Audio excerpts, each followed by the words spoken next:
Welcome back to the deep dive. If you are tuning in, well, chances are you already have a strong opinion about what happens when you hit that little yellow stomp box.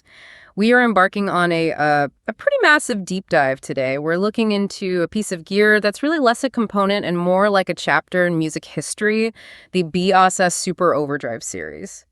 Yeah, our mission really is to take this stack of sources you provided us, the historical reviews, technical diagrams, even artist interviews, and just unpack why this specific circuit hasn't just survived since, 1981? That's right. But actually thrived.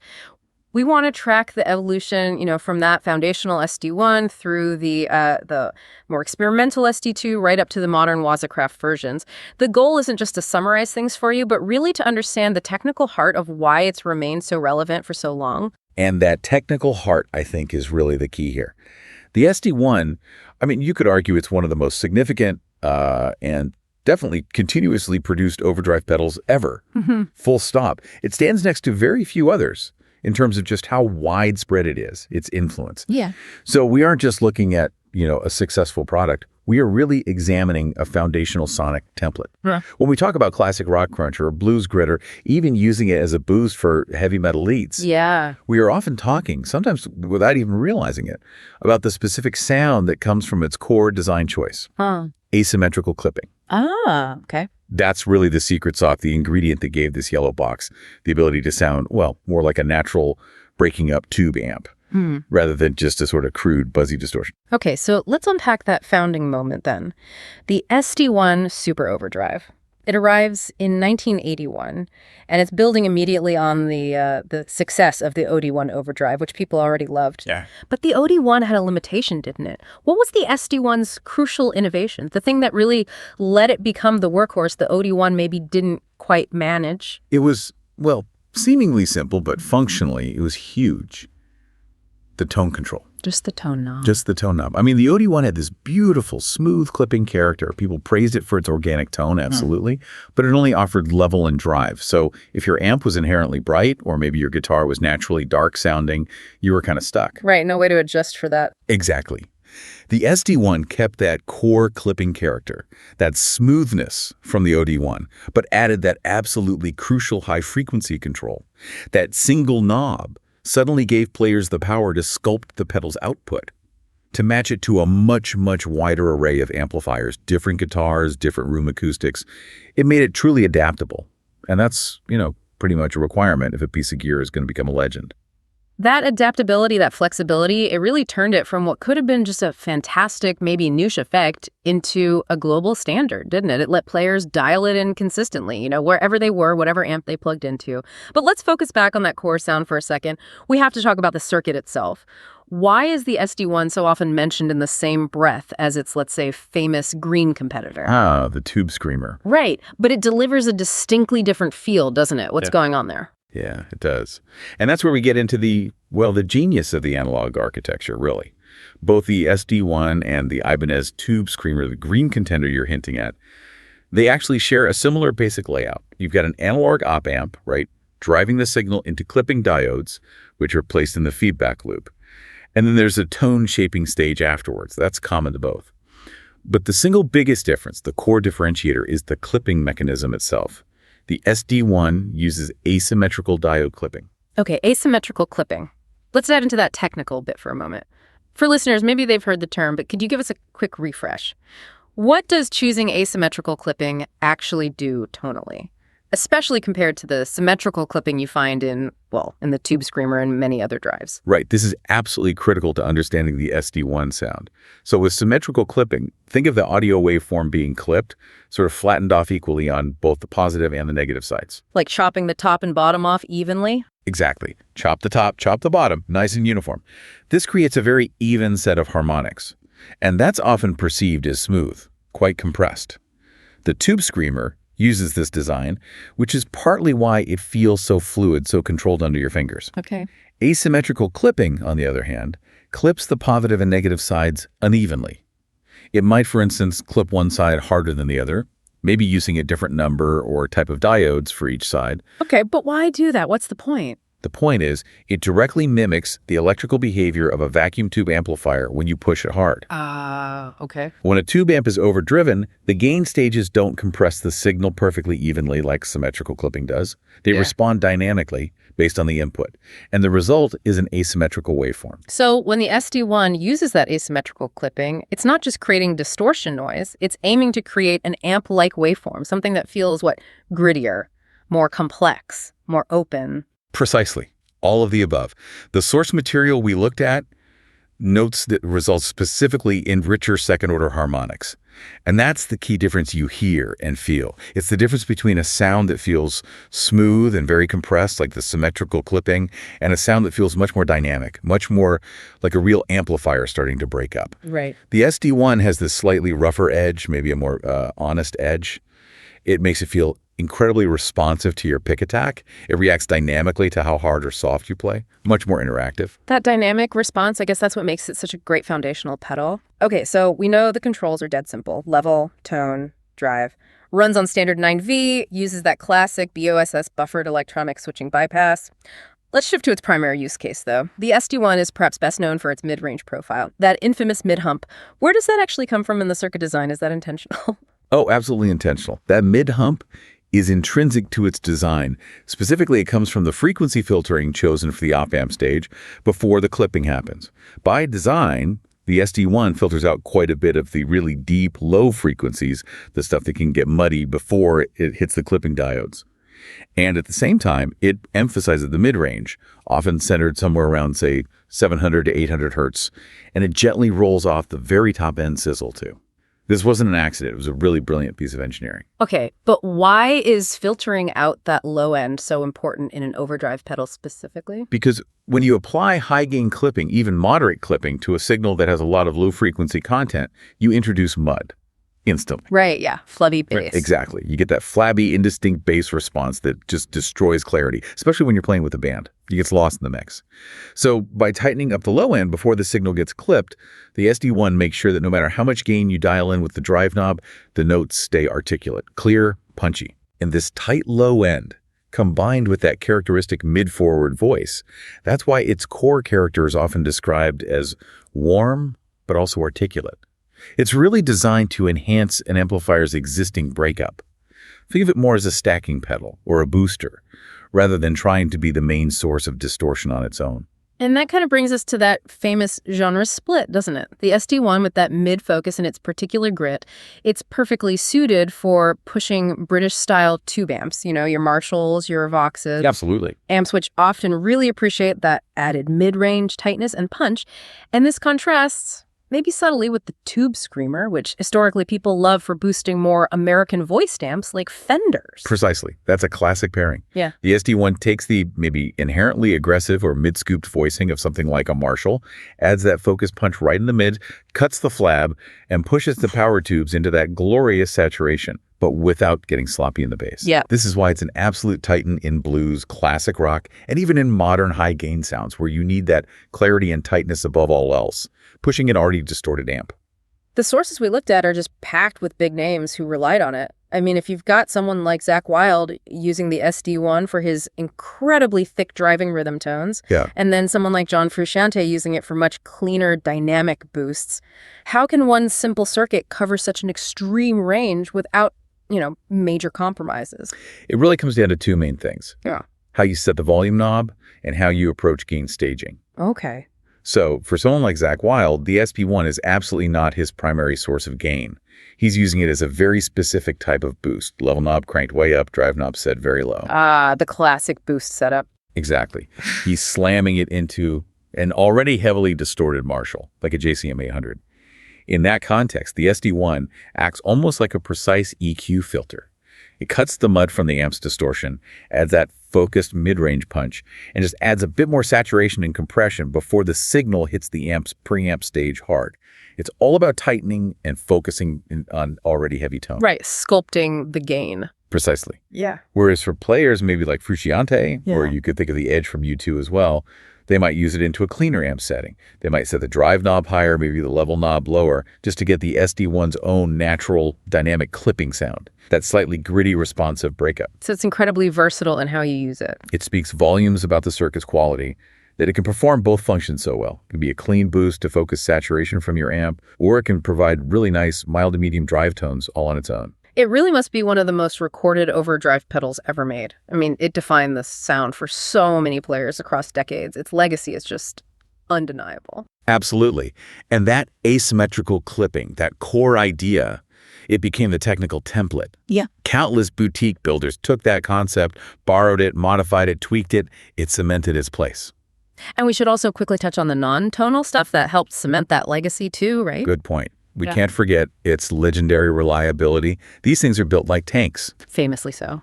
And its simplicity. 3 knobs, easy to use, and importantly, its extreme affordability, especially back in the day.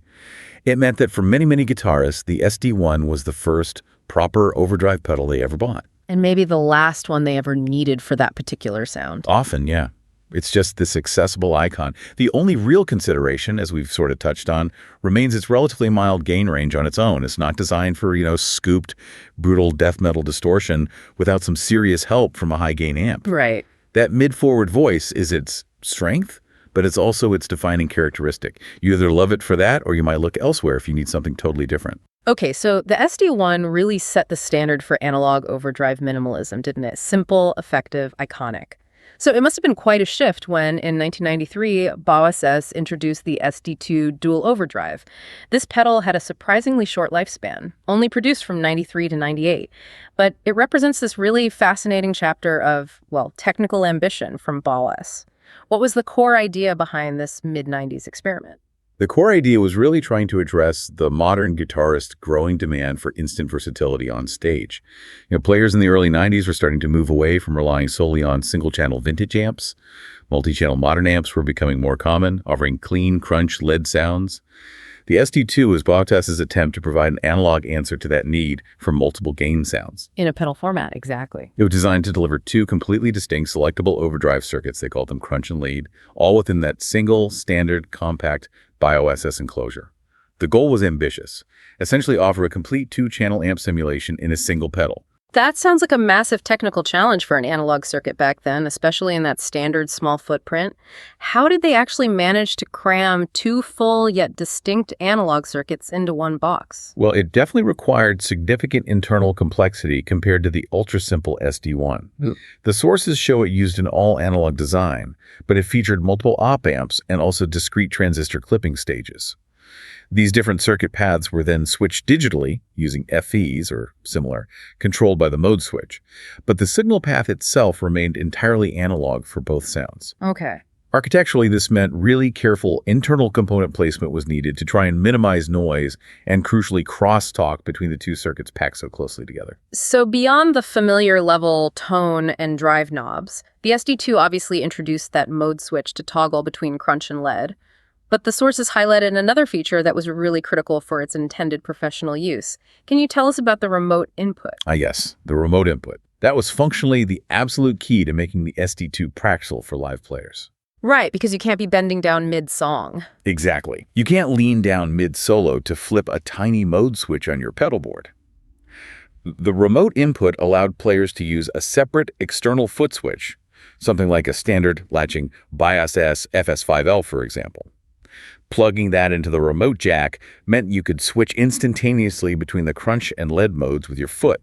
This meant a guitarist could genuinely transition seamlessly from, say, a rhythm part using the crunch mode to a solo using the lead mode without manually touching any knobs on the pedal itself. So it effectively gave you an instant, true 2-channel analog preamp right there in one box. That's pretty cool for 93. It was a great concept. It essentially turned your single-channel amp into a 2-channel amp using analog drive tones. Okay, let's talk tones then. How did these 2 voices, crunch and lead, actually differentiate themselves?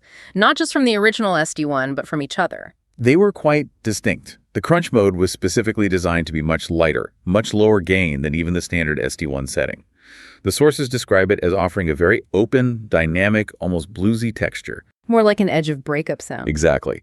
Perfect for light rhythm work, maybe akin to a low-gain vintage tweed amplifier just starting to breathe heavily, get a bit hairy. It was known for maintaining great string separation and clarity, even with chords. Okay, and the lead mode. The lead mode, well, that was engineered for much higher saturation. It was a significantly higher gain circuit.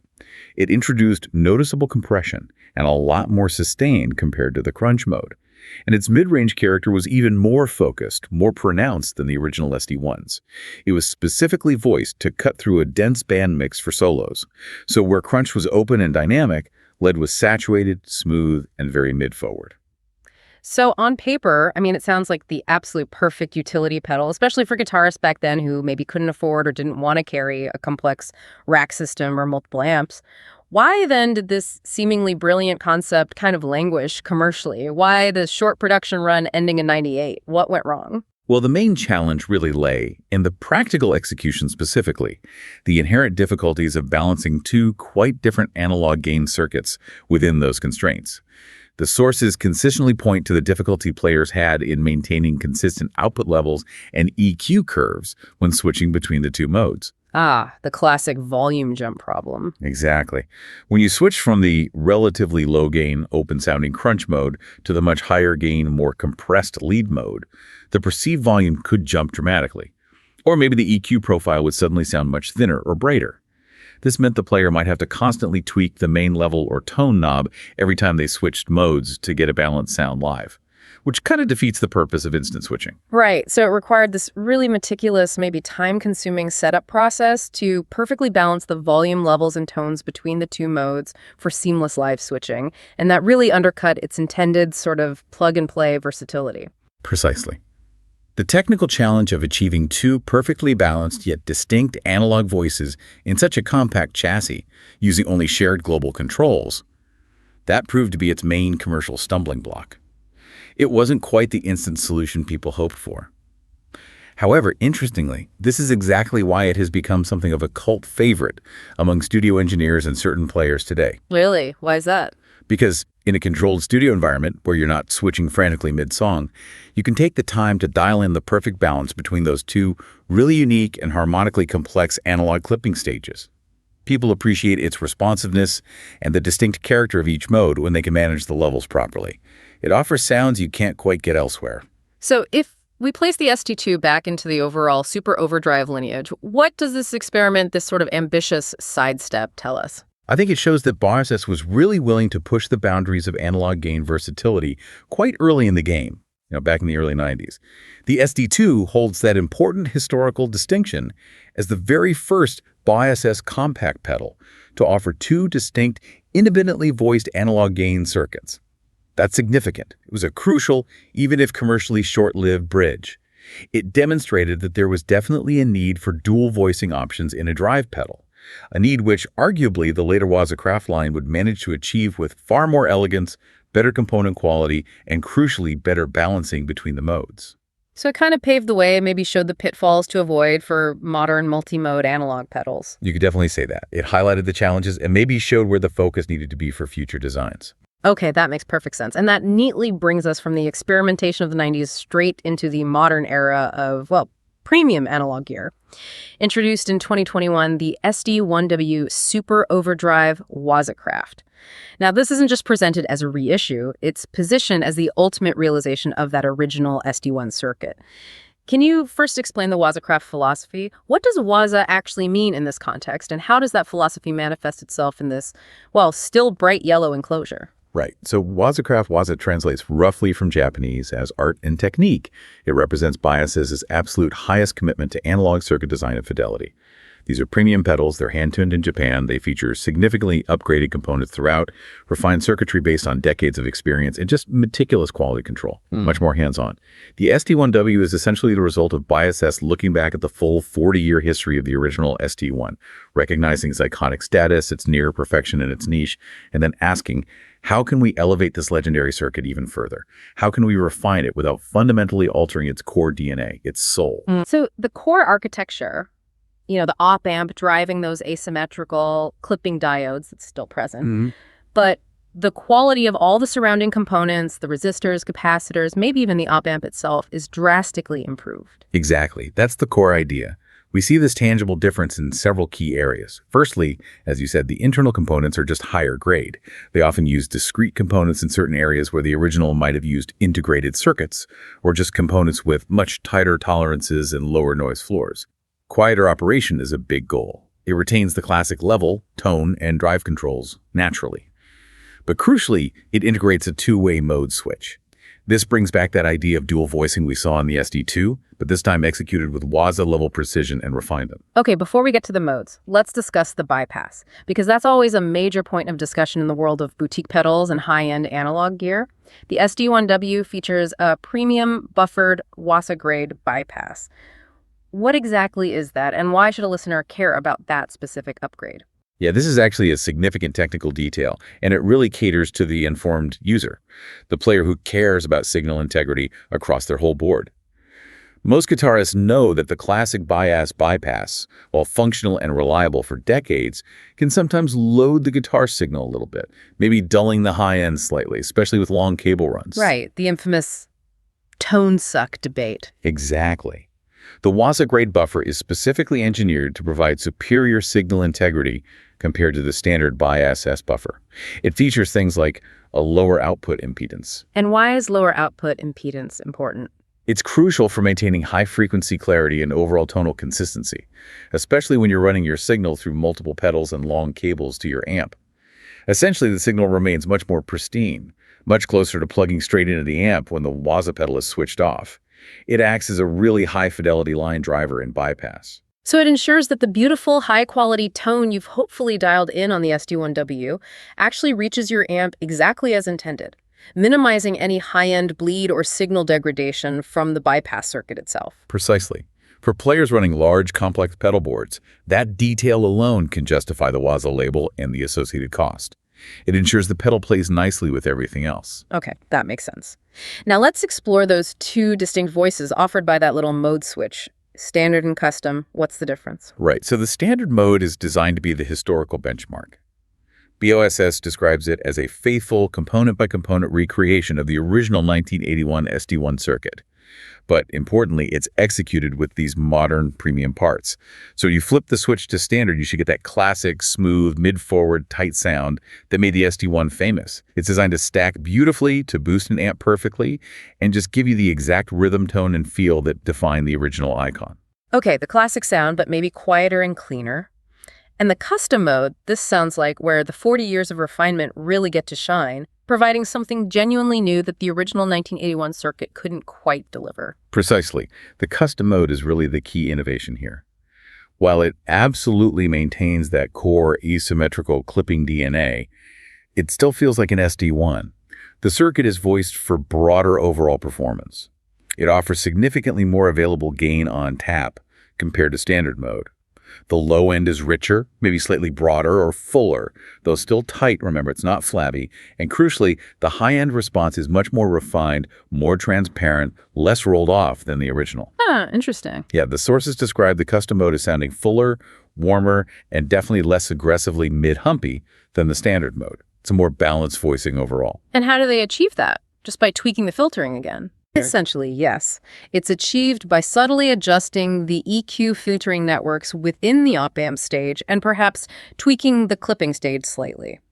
This refinement really positions the custom mode as an exceptional standalone overdrive. Meaning you don't just have to use it as a boost? Exactly. You can plug the SD1W directly into a high headroom clean amp, maybe a Fender Twin Reverb, something that doesn't break up easily on its own, flip it to custom mode, and rely on it to deliver your primary driven tone. A robust, complex, satisfying overdrive sound, without necessarily sounding thin or overly colored like the standard mode might, into a very clean amp. Wow, okay. That's huge versatility then. It really moves the pedal beyond its classic, almost typecast role as just being a mid-boost for Marshalls. It can now potentially be the center of your gain staging, especially, as you say, for players who prefer using a clean pedal platform amp. It really expands its usability. And what's critical, according to BOS and the reviews, is that despite the increased gain range and the broader frequency response in custom mode, both modes still maintain that signature SD1 touch sensitivity. They react to your playing dynamics. And thanks to the enhanced component quality and careful design, you get noticeably quieter operation, less hiss, and just a superior dynamic range compared to hunting down a noisy vintage model. The SD1W basically takes a truly great classic design and maximizes its analog potential using modern know-how and parts. But it's important to note, as we did with the original, even in this perfected Waza form, it retains a distinct voice, right? It hasn't suddenly become one of those transparent amp-in-a-box type overdrives. Absolutely not, and that's a crucial point. The SD1W, even in its refined custom mode, still adheres firmly to the core Super Overdrive DNA.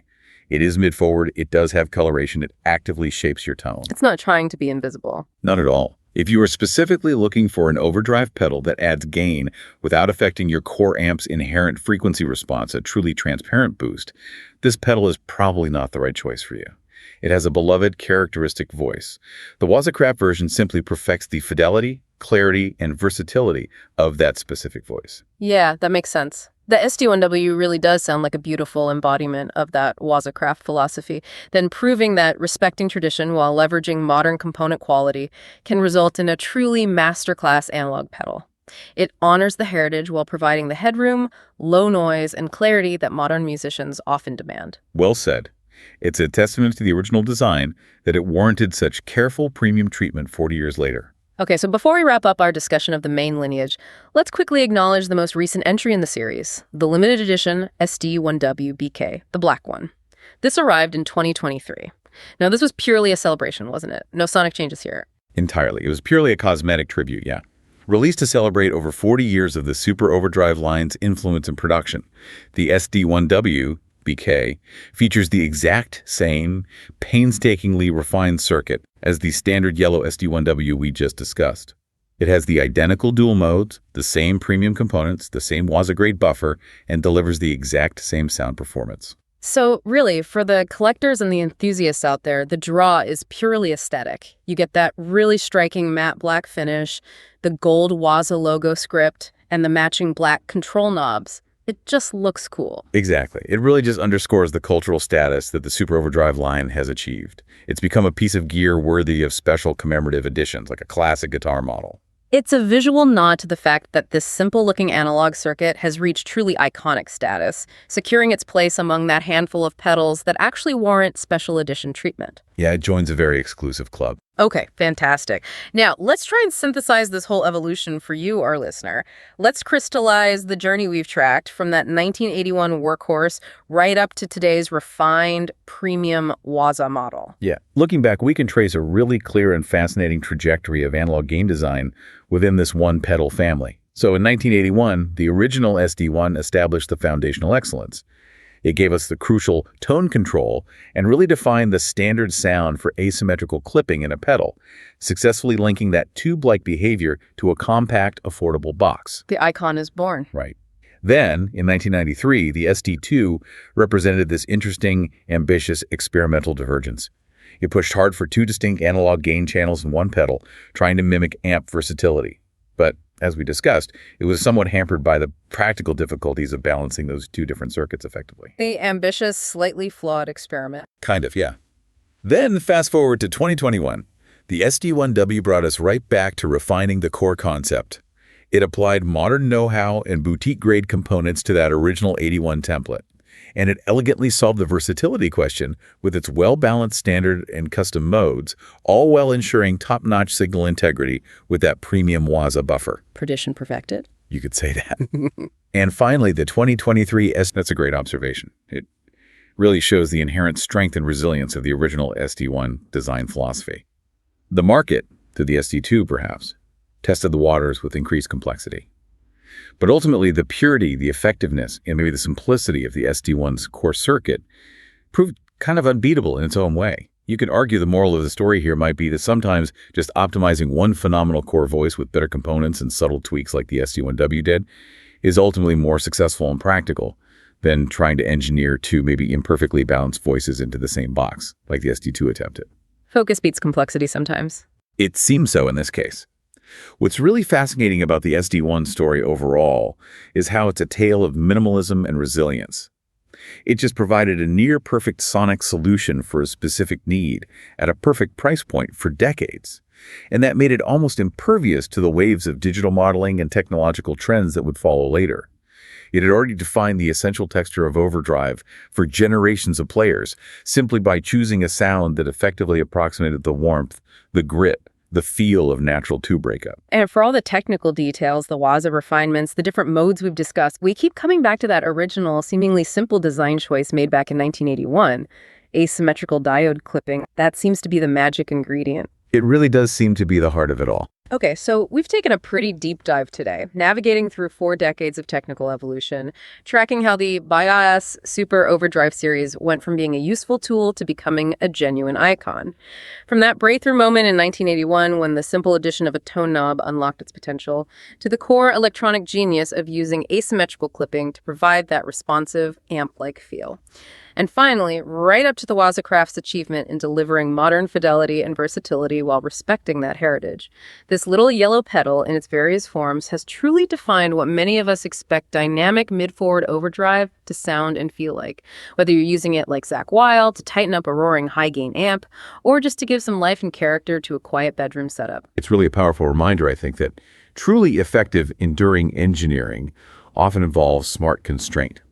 By choosing a single, focused sonic goal, approximating tube breakup, and executing it in a way that felt organic and touch-sensitive, the SD1 achieved a kind of longevity that very few more complex pedals ever managed to match.